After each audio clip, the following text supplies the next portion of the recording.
Hello friends, welcome back to my channel. मैं हूं आपकी फ्रेंड वर्षा। फ्रेंड्स, आज की इस वीडियो में हम मैनेजमेंट के बारे में डिस्कस करेंगे। तो चलिए फ्रेंड्स, वीडियो को स्टार्ट करते हैं। लेकिन वीडियो को स्टार्ट करने से पहले प्लीज़ मेरे चैनल को सब्सक्राइब कर लीजिए, और अगर आपने चैनल को सब्सक्राइब कर लिया तो इस वीडियो को लाइक कीजिए और अपने फ्रेंड्स के साथ शेयर कीजिए। तो चलिए फ्रेंड्स, आज की इस वीडियो को स्टार्ट करते हैं।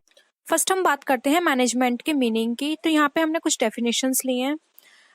Management is the art of getting things done through others, यानी कि मैनेजमेंट एक आर्ट है जिसके अंदर किसी अदर पर्सन से काम करवाया जाता है। अब हम कुछ ऑथर्स हैं, उनकी डेफिनेशन ले लेते हैं। जैसे कि कूट्स की डेफिनेशन है, management is the art of getting things done through and with people in formally organised groups, यानी कि मैनेजमेंट एक आर्ट है जिसके अंदर दूसरे से काम करवाया जाता है। फॉर्मली होती है ये, और ये जो भी ऑर्गेनाइजेशन होती है उसमें जितने भी लोग ऑर्गेनाइज्ड होते हैं उनके द्वारा ये किया जाता है। पीटर एफ ड्रकर की डेफिनेशंस की बात करें तो पीटर एफ ड्रकर ने कहा है, management is a multipurpose organ that manage a business and manages managers and manages work and worker and work. अब इसका मतलब यहाँ पर ये है कि मैनेजमेंट एक मल्टीपर्पस ऑर्गन है जिसके अंदर बिजनेस को मैनेज किया जाता है, इसमें मैनेजर को मैनेज किया जाता है, और साथ ही साथ जो वर्क और जो वर्कर होते हैं उनको मैनेज किया जाता है। यानी कि जो भी वर्कर्स हैं उनको मैनेज करना कि वो राइट प्लेस पे लगे, और अगर वो जो भी काम कर रहे हैं उसको एनालाइज करना कि जो भी उनको काम अलॉट किया गया था वो उसको प्रॉपर वे में कर रहे हैं या नहीं। तो ये सारे फंक्शंस जो हैं मैनेजमेंट के अंदर आते हैं। हम बात करते हैं मैनेजमेंट के प्रिंसिपल्स की। Division of work. Division of work के अंदर यहाँ पर यह है कि यहाँ पर जो भी काम होता है वो उसको इस वे में डिवाइड किया जाता है कि कोई भी पर्सन को वो उसको स्पेशलाइजेशन के तौर पे करे। ऐसा ना हो कि कोई भी पर्सन को सभी तरह के काम दे दिए जाएं तो वो वहां पे उसका जो भी स्पेशलाइजेशन है उसका प्रॉपर यूज ना हो। एक पर्सन को एक काम दिया जाए उसके स्पेशलाइजेशन के अकॉर्डिंग, जिससे कि बेटर रिजल्ट मिल सके। नेक्स्ट आता है parity between authority and responsibility. Management के अंदर रेस्पॉन्सिबिलिटी और अथॉरिटी साइड बाय साइड चलती रहती हैं, और ये दोनों एक दूसरे को कंपनसेट करती हैं एक साथ, क्योंकि जहां पर अथॉरिटी होगी वहां रेस्पॉन्सिबिलिटी भी होगी। नेक्स्ट है डिसिप्लिन। डिसिप्लिन मैनेजमेंट के लेवल्स में बहुत ही इम्पोर्टेंट है, क्योंकि इसके अंदर जो भी काम किया जाता है वो प्रॉपर वे में होता है, और अगर कोई भी पर्सन डिसिप्लिन में रहकर काम नहीं करता है तो उसको पेनल्टी भी देनी होती है। तो यहाँ पर उसका जो डिसिप्लिन होता है वो उसके बिहेवियर के थ्रू होता है कि वो किस तरह से बिहेव करता है जो भी उसके पीयर ग्रुप है उनके साथ, या सबॉर्डिनेट के साथ, या वहाँ पे जो भी सीनियर मैनेजर हैं उनके साथ वो किस तरह का बिहेवियर रखता है। नेक्स्ट आता है यूनिटी ऑफ कमांड। तो यूनिटी ऑफ कमांड में यहाँ पर ये है कि एक पर्सन को जो भी ऑर्डर मिलेंगे वो उसके सुपीरियर से मिलेंगे, ठीक है।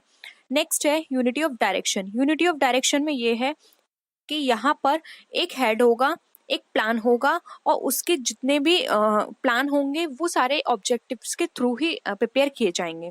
तो ये यूनिटी ऑफ डायरेक्शंस ये बताता है कि जो भी प्लान या हेड होगा वो ऑब्जेक्टिव्स के अकॉर्डिंग उन प्लान को बनाएगा, और उसके डायरेक्शंस को जो लोअर लेवल होंगे या फिर जो उसके पीयर ग्रुप होंगे उसको फॉलो करना पड़ेगा। नेक्स्ट आता है subordination of individual interest to general interest. अब यहाँ पर यह है कि एक बिजनेस के अंदर इतने सारे एम्प्लॉय होते हैं तो ये जरूरी नहीं है कि हर एक एम्प्लॉय का इंटरेस्ट दूसरे एम्प्लॉय से मिलता हो, ठीक है। तो यहाँ पे मैनेजमेंट के थ्रू हमें ये करना होगा कि एक इंडिविजुअल के इंटरेस्ट को हम कॉमन इंटरेस्ट में किस तरह से ला सकते हैं। तो ये सारी चीजें मैनेजमेंट के अंदर ही की जाएंगी। नेक्स्ट आता है fair remuneration to workers. Fair remuneration to workers का मतलब यहाँ पर यह है कि जो भी काम दिया जाएगा उसका एक प्रॉपर जो वेजेस होगी या फिर जो सैलरी होगी वो उसको प्रोवाइड की जाएगी, जिससे कि जो एम्प्लॉय है उसको मैक्सिमम सेटिस्फेक्शन मिले। क्योंकि जब तक एम्प्लॉय सेटिस्फाई नहीं होगा तब तक वो अपनी प्रॉपर ड्यूटी कंपनी को या फिर किसी भी बिजनेस को नहीं दे पाएगा। तो वहाँ पे हम जो मैक्सिमम यूटिलाइजेशन ऑफ रिसोर्सेज है वो भी नहीं कर पाएंगे। तो यहाँ पे फेयर रेम्यूनरेशन होना बहुत ही इंपॉर्टेंट है। नेक्स्ट आता है इफेक्टिव सेंट्रलाइजेशन।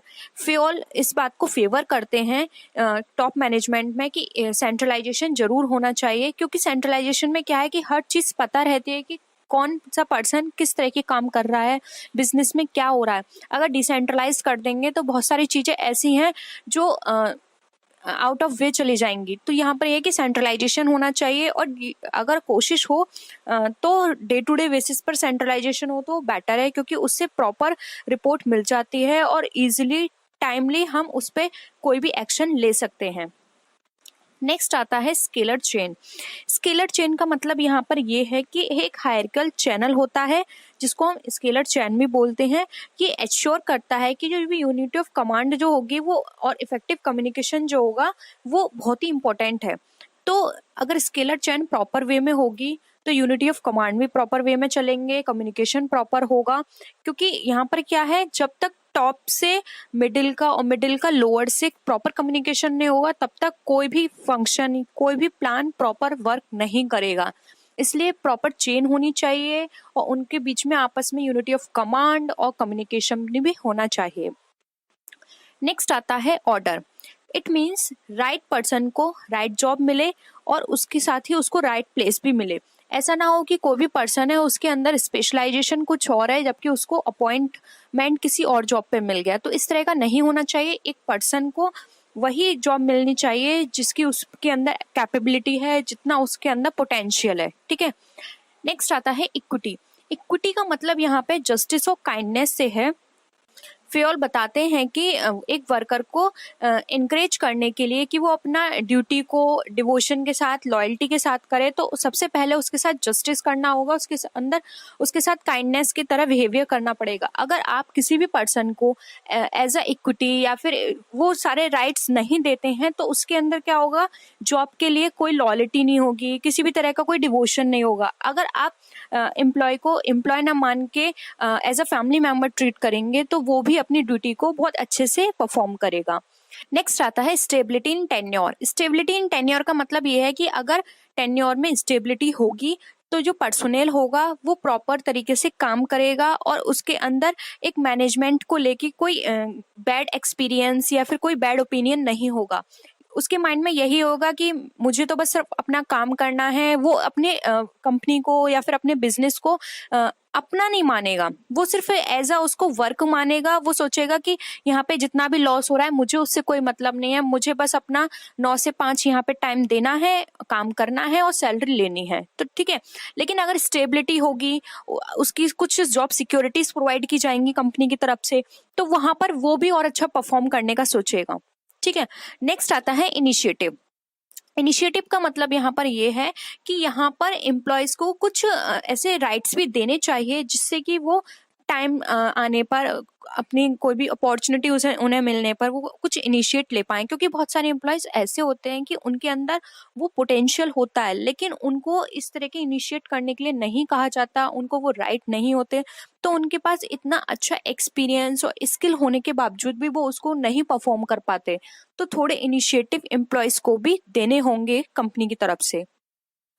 नेक्स्ट आता है एक्सप्रेट द कॉर्प्स। एक्सप्रेट द कॉर्प्स का मतलब यहाँ पे ये है कि यहाँ जो मेंबर हैं कंपनी के, उनको अंदर म्यूचुअल अंडरस्टैंडिंग होनी चाहिए, हार्मनी होनी चाहिए। क्योंकि जब तक उनके अंदर ये अंडरस्टैंडिंग नहीं होगी एक दूसरे के साथ तो वहाँ पे मोस्टली डिस्प्यूट बने रहेंगे। क्योंकि एक एम्प्लॉय जो सोचता है वो सेकंड एम्प्लॉय नहीं सोचेगा, तो हर किसी के जो ओपिनियन होंगे वो अलग अलग होंगे और जब तक एक ओपिनियन नहीं होगा तब तक बेटर रिजल्ट नहीं मिल सकते। तो ये वाली स्प्रिट भी होनी चाहिए। अब हम बात करते हैं मैनेजरियल फंक्शंस की। फ्रेंड्स, मैनेजरियल फंक्शंस में बहुत सारे फंक्शंस हैं जैसे कि planning, organising, staffing, directing and controlling. हम बात करते हैं हेनरी फ्योल की। तो हेनरी फ्योल ने इनको डिवाइड किया है प्लानिंग में, organising, commanding, coordinating and controlling. तो फ्रेंड्स, एग्जाम्स में इस तरह से बहुत पूछे जाते हैं कि हेनरी फ्योल ने कौन कौन से फंक्शंस को बताया है। ठीक है। तो आपको ये याद रखना होगा कि हेनरी फ्योल ने ये 5 फंक्शंस है वो बताए हैं। जबकि ल्यूथर गुलिक ने कीबोर्ड दिया है पोस्ट कॉर्प को। पोस्ट कॉर्प आपने पढ़ा होगा। पी से होता है प्लानिंग, ओ से ऑर्गेनाइजिंग, एस से स्टाफिंग, डी से डायरेक्टिंग, सी से कंट्रोलिंग, आर से रिपोर्टिंग एंड बी से बजटिंग। तो ये किसने दिया है? ये दिया है लूथर गुलिक ने। तो आपको याद रखना होगा कि जो कीबोर्ड है वो दिए हैं लूथर गुलिक ने। अब हम बात करते हैं मैनेजमेंट बाय ऑब्जेक्टिव्स की। जैसा कि हम देखते हैं कि प्रेजेंट टाइम में हम देखते हैं कि ओल्ड टेक्निक्स को रिमूव कर दिया गया है और डिफरेंट टाइप्स की न्यू न्यू टेक्निक्स आ गई हैं, और ये बहुत ज़रूरी भी है क्योंकि आज के टाइम में जिस तरह की टेक्नोलॉजी चेंज हो रही है, तो वही पुरानी ओल्ड टेक्निक को लेकर बिजनेस को करना बहुत ही मुश्किल है, और ना ही हम अपने जो भी हमने टारगेट सेट किए हैं उनको हम ईजिली अचीव कर पाएंगे। तो आज के टाइम में डिफरेंट टेक्निक्स हैं जिनको अचीव किया जा रहा है, तो MBO उनमें से ही एक है, जिसका फुल फॉर्म होता है management by objectives. Management by objectives का जो कॉन्सेप्ट था वो दिया था पीटर एफ डकर ने। पीटर एफ डकर इसमें बताते हैं कि जो भी परफॉर्मेंस और रिजल्ट्स हमें चाहिए होते हैं वो डिपेंड करते हैं survival and prospectus of the business पर। अब ये सर्वाइवल एंड प्रोस्पेक्टस किस तरह से होगा, तो वो हम करेंगे मैनेजमेंट बाय ऑब्जेक्टिव्स के थ्रू। मैनेजमेंट ऑफ ऑब्जेक्टिव्स में ईच इंडिविजुअल के गोल को सेट कर दिया जाता है और उससे फिर उसकी परफॉर्मेंस को मेजर किया जाता है, और अगर किसी भी तरह का कोई डेविएशन वहां पर आता है तो वहां पर उसको रिमूव करने के लिए और डिफरेंट टाइप्स की टेक्निक्स को सोचा जाता है। तो मैनेजमेंट बाय ऑब्जेक्टिव्स में यही होता है कि जो भी इंडिविजुअल है उसके एक प्रॉपर गोल को सेट कर दिया जाए और उसके गोल को जो बिजनेस के ऑब्जेक्टिव्स हैं उससे कंबाइन कर दिया जाए, जिससे कि उनके जो इंडिविजुअल गोल हैं वो तो अचीव हो ही हो, लेकिन उसके साथ साथ जो बिजनेस के ऑब्जेक्टिव्स हैं वो भी इजिली अचीव हो पाए। अब हम बात करते हैं स्टेप्स इन MBO में। तो फर्स्ट स्टेप जो आता है वो है formulating organisational objective. MBO programme के अंदर फर्स्ट स्टेप हमें बताता है कि जो मेन ऑब्जेक्टिव है वो कंपनी का क्या है, क्योंकि जब तक हमें मेजर ऑब्जेक्टिव नहीं पता होगा तब तक हम किसी भी एक्टिविटी को नहीं कर सकते। मेजर ऑब्जेक्टिव जो होता है बिजनेस का वो सर्वाइवल और एक्सपेंशन में हेल्प करता है। तो इसका बस एक ही मेजर ऑब्जेक्टिव है कि जो बिजनेस है उसके पास उसकी मतलब ये हो कि वो इजीली सर्वाइव कर पाए और उसका एक्सपेंशन हो पाए। तो इस मेजर ऑब्जेक्टिव को अचीव करने के लिए डेरिवेटिव ऑब्जेक्टिव को सेट किया जाता है, डिफरेंट डिपार्टमेंट्स के ऑब्जेक्टिव को सेट किया जाता है, जिससे कि हर किसी को एक टारगेट दे दिया जाता है कि आपके पर्टिकुलर डिपार्टमेंट का ये टारगेट है, आपको इसको अचीव करना है। जब सभी डिपार्टमेंट के टारगेट सेट कर दिए जाएंगे तो वो सारे टारगेट जब अचीव हो जाएंगे तो सारे टारगेट मिलाकर वो हेल्प करेंगे हमारे ओवरऑल बिजनेस के टारगेट को अचीव करने में। तो यहाँ क्या होता है, इंडिविजुअल लेवल पे उनके एम डिसाइड कर दिए जाते हैं और उन एम्स को बिजनेस के ऑब्जेक्टिव्स से जोड़ दिया जाता है, जिससे कि बिजनेस के ऑब्जेक्टिव्स इजीली अचीव हो पाए। सेकेंड पॉइंट आता है सेटिंग अप सबऑर्डिनेट गोल्स। अब यहाँ पर क्या होता है, सबऑर्डिनेट के गोल्स को सेट कर दिया जाता है, यानी कि जो भी डिफरेंट डिपार्टमेंट लेवल है उन सबके जो सबऑर्डिनेट होते हैं उनके unit wise, individual level wise या सेक्शन लेवल वाइज उनके जो ऑब्जेक्ट गोल्स होते हैं या ऑब्जेक्टिव होते हैं उनको सेट कर दिया जाता है कि आपका ये टारगेट है, आपकी ये स्पेसिफिक रेस्पॉन्सिबिलिटी है, आपको इतना काम अपने जो भी आपके डिपार्टमेंट के अंदर एम्प्लॉयज हैं उनसे करवाना है। तो इससे क्या होता है, अब उनको सेट कर दिया, उनके टारगेट को फिक्स कर दिया, तो अब वो अपने टारगेट को अचीव करेंगे। उनके टारगेट्स अचीव होंगे, उसकी हेल्प से बिजनेस के टारगेट भी इजिली अचीव हो पाएंगे। फिर होता है third step periodic meetings. Periodic meetings के अंदर है कि कंपनी के अंदर पीरियोडिक मीटिंग्स कंडक्ट कराई जाएं, जिससे कि जो सबऑर्डिनेट स्टाफ है उसके व्यूज को जाना जाए, क्योंकि कई बार क्या ऐसा होता है कि स्टार्टिंग में उनके टारगेट तो अचीव कर दिए थे लेकिन बीच में इस तरह की प्रॉब्लम्स आ जाती हैं, इस तरह के सकमस्टांसेस आ जाते हैं जो कि लगता है उनको कि जो उनको टारगेट दिया गया है वो अचीव करने में प्रॉब्लम हो रही है। तो वहाँ पे अगर मीटिंग पीरियडिकली कंडक्ट की जाएगी तो वो अपनी व्यूज को कंपनी के साथ या फिर जो भी अपने सुपीरियर लोग हैं उनके साथ वहाँ पे डिस्कस कर सकते हैं, जिससे कि टाइम रहते हुए वो उसमें चेंजेस कर पाएं और जो भी उनके ऑब्जेक्टिव्स हैं उनको वो अचीव कर पाएं। क्योंकि ऐसा नहीं होता कि जो स्टार्टिंग में सेट कर दिया वो वैसी सिचुएशन आपको पूरे टाइम मिले। कई बार ऐसा होता है कि सिचुएशंस चेंज हो जाती हैं, तो उन सिचुएशंस के अकॉर्डिंग भी ऑब्जेक्टिव्स को चेंज करना एक रियलिस्टिक चीज है और इसको फॉलो करना ही बहुत आज के टाइम में बहुत ही इम्पोर्टेंट है, क्योंकि जब तक हम फ्लेक्सिबल नहीं होंगे तब तक हम अपने जो भी ऑब्जेक्टिव्स हैं उनको अचीव नहीं कर सकते। Next and the last step है इसका परफॉर्मेंस अप्रेजल। अब परफॉर्मेंस अप्रेजल इसका बहुत ही इंपॉर्टेंट एस्पेक्ट है, क्योंकि जब तक परफॉर्मेंस अप्रेज नहीं करेंगे तब तक हम ये पता नहीं लगा सकते कि जो भी डिवीजन आया है वो किस वजह से आया है। इससे हमें ये भी पता चल जाता है कि परफॉर्मेंस अप्रेजल में कि किस पर्सन ने कहाँ पे कमी की है। क्योंकि कई बार ऐसा होता है कि और सारे डिपार्टमेंट ने तो बहुत अच्छा काम किया है, लेकिन किसी एक पर्टिकुलर डिपार्टमेंट की वजह से कंपनी के ऑब्जेक्टिव्स अचीव नहीं हो पाते हैं। तो अगर वहाँ पे इजीली परफॉर्मेंस को अप्रेस किया जाएगा तो वहाँ पता चल सकता है कि कहाँ पे कमी थी, जिससे कि वो आगे जाके उसको इजीली करेक्ट कर पाए और आगे जाके उनको किसी भी तरह का लॉस ना हो। अब हम बात करते हैं बेनिफिट्स ऑफ एमबीए की। तो यहाँ पर हम बात करेंगे कि क्या क्या बेनिफिट्स हैं एमबीए यानी मैनेजमेंट बाय ऑब्जेक्टिव के।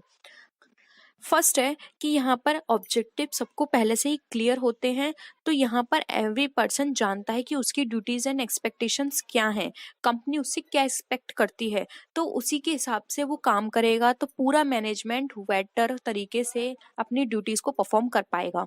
सेकंड बेनिफिट इसका ये होता है कि यहाँ पे एवरी इंडिविजुअल बिजी रहता है अपने काम में, क्योंकि उसको ये जरूरत नहीं है कि अब कोई आएगा उसको इंस्ट्रक्शन देगा या गाइडेंस देगा तब वो अपने काम को करना स्टार्ट करेगा, क्योंकि अब सबके सेट हो चुके हैं गोल, तो उनको उसी के अकॉर्डिंग प्लानिंग करनी है और उन सब चीज़ों के अकॉर्डिंग ही सारे काम करने हैं, तो यहाँ पे लोग बिजी रहते हैं। थर्ड इसका जो मेन बेनिफिट है वो ये है कि यहाँ पे जो पर्सन होते हैं वो डिसीजन मेकिंग में इन्वॉल्व होते हैं, क्योंकि यहाँ पर जब सभी लोग जो गोल हैं वो सेट किए गए हैं और जो पीरियडिक मीटिंग की जाती है, तो वहाँ पर क्या होता है वो अपने व्यूज सबके सामने रख सकते हैं कि हमारे ये व्यूज हैं, अगर इसको इस तरह से किया जाता तो बेटर होता, या फिर अगर आप कहें तो मैं इसको थोड़ा मॉडिफाई करना चाहता हूँ क्योंकि वो मेरे लिए ज़्यादा ईजी है काम करना। तो इस तरह से क्या होता है कि वह डिसीजन मेकिंग में भी पार्ट ले पाता है और उससे उसकी जो एफिशिएंसी है उसको वो अच्छे से यूटिलाइज कर पाता है और बेटर रिजल्ट भी निकल कर आते हैं। नेक्स्ट बेनिफिट है इसका कि एमबीओ इंट्रोड्यूस करता है कि इसके अंदर सेल्फ कंट्रोल है। सेल्फ कंट्रोल किस तरह से हुआ? सेल्फ कंट्रोल इसमें होता है कि सबको उसके टारगेट पता होते हैं कि हमारे क्या टारगेट हैं, तो उसी के अकॉर्डिंग करेक्टिव मेजर्स लेता है, अपनी परफॉर्मेंस को देखता है, वो खुद ही चेक करता है कि जो भी मेरे को टारगेट दिए गए हैं, जो भी स्टैंडर्ड्स दिए गए हैं, मैं उसके अकॉर्डिंग मेरी परफॉर्मेंस कहाँ जा रही है। अगर उसको लगता है कि मेरी परफॉर्मेंस कम जा रही है तो वो सही टाइम पर उनको ठीक कर सकता है और अपनी परफॉर्मेंस को वहाँ पे वो इंक्रीज कर सकता है। तो ये इसके थे बेनिफिट। अब हम बात करते हैं वीकनेसेस ऑफ एमबीओ की कि एमबीओ की क्या क्या वीकनेसेस हैं। फर्स्ट जो इसकी मेजर वीकनेस है वो ये है कि इसके अंदर अब हर कोई अपने जब इनके जो गोल्स होते हैं वो सेट कर दिए गए हैं, तो हर पर्सन बस अपने ही गोल के बारे में सोचता है। वो ये भी नहीं देखता कि जो भी रिसोर्सेज हैं हमारे बिजनेस के अंदर वो स्कार्स हैं, हमें उसको वेस्ट नहीं जाने देना है। वो सिर्फ अपने गोल के बारे में सोचता है, रेदर देन किसी और के गोल या किसी और की हेल्प करने का सोचें। वो सिर्फ अपने गोल के बारे में सोचता है कि हमारा ये स्टैंडर्ड्स परफॉर्मा है, हमें इसके अकॉर्डिंग परफॉर्मेंस करनी है, हमें इतना ऊंचा पहुंचना है, बस वो उसी के बारे में सोचते हैं।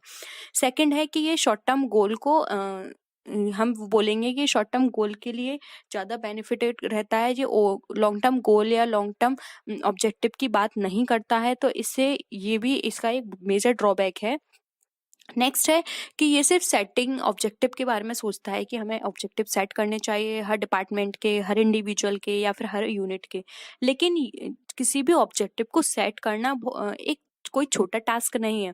हमें इसके लिए बहुत सारे रिसर्च की ज़रूरत होगी, बहुत सारी इन्फॉर्मेशन की ज़रूरत होगी, जो कि बहुत ही डिफ़िकल्ट होता है हर तरह से इन्फॉर्मेशन को कलेक्ट करना अपने। तो यहाँ पर क्या होता है, कई बार रिस्क भी बना रहता है कि अगर जो भी सेट किए जा रहे हैं गोल वो प्रॉपर वे में वो हेल्प करेंगे कंपनी के ऑब्जेक्टिव को अचीव करने में या नहीं। नेक्स्ट आता है कि इसमें एमबीओ ये टोटली हमारा डिपेंड करता है फीडबैक सिस्टम पे, और फीडबैक सिस्टम अगर इफेक्टिव नहीं होगा तो एमबीओ भी हमारा प्रॉपर तरीके से काम नहीं करेगा।